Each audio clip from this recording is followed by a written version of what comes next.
What's up, guys? I'm Mike Thomas, and today I'm going to go over our list of the top 10 Game Boy games that utilize the link cable.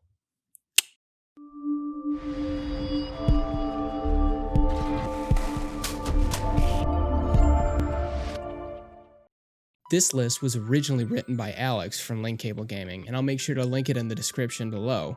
So make sure to get on it and give it a lot of love. Or hate.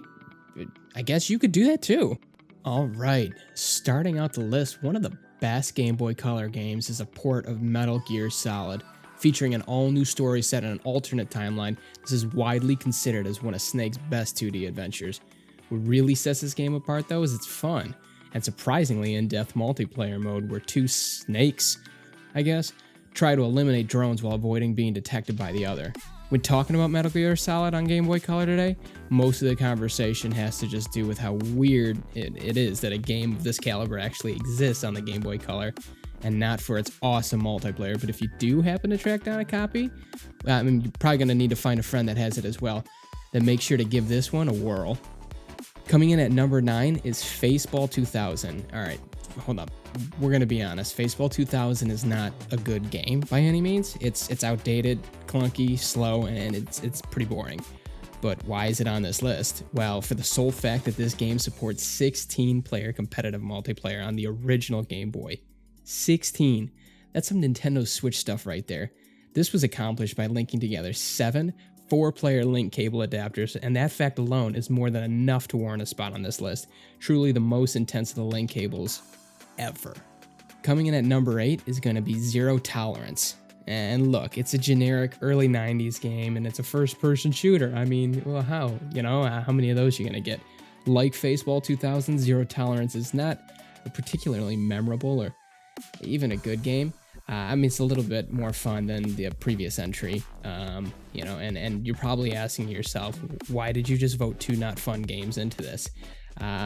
I'll give you a reason. What earns this game a spot on here is that it's notable for using a link cable to connect 2 Sega Genesises. Genesee? I don't know. Moose? You decide. But anyways, it connects 2 Sega Genesis consoles to enable its multiplayer. Why did the developers choose to go this route is literally anyone's guess, but now you have another fun gaming fact to share with your friends, and maybe it'll win you trivia and $1,000. You're welcome.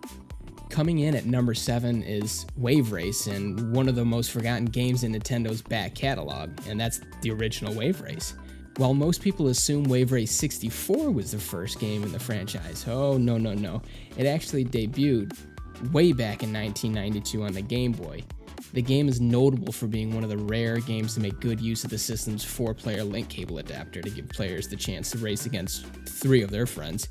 So why is this game so obscure? Well, admittedly, it's pretty unimpressive to look at with its lack of color and top-down viewpoint, but the real joy of Wave Race on Game Boy is the multiplayer that is a lot more intense than everything else about this game. Coming in at number 6 is going to be Kirby, Nightmare in Dreamland.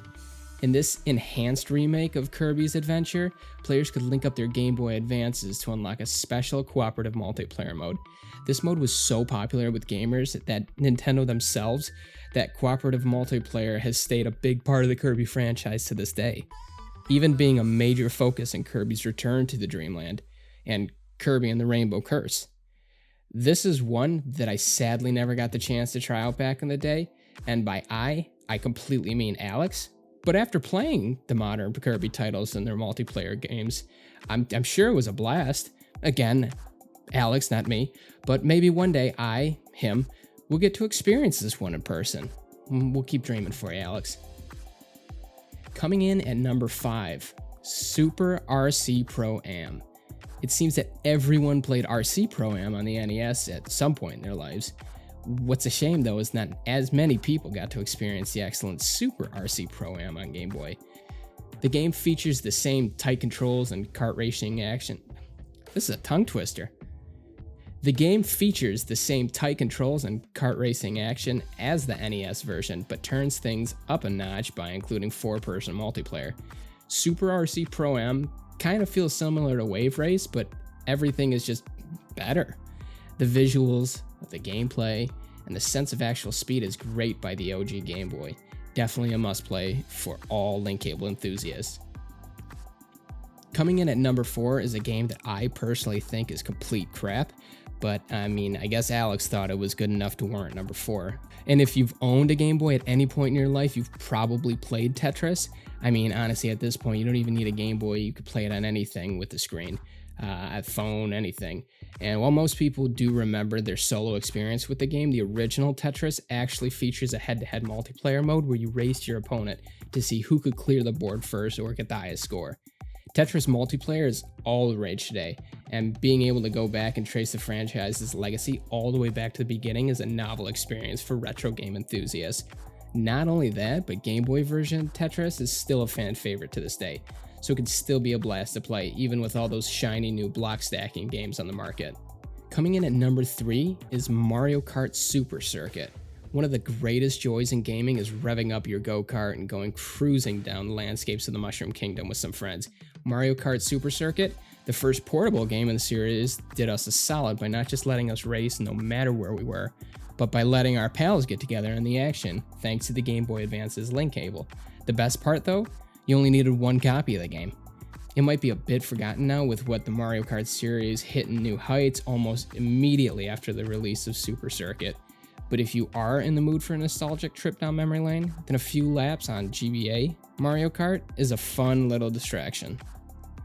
Oh, here we go. Now this guy's starting to get into it. Number 2, we're going to go with Legend of Zelda 4 Swords.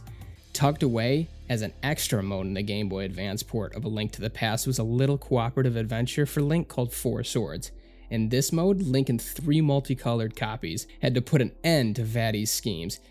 The minigame was so popular it got a full sequel for the Nintendo GameCube and even inspired the recent Triforce Heroes.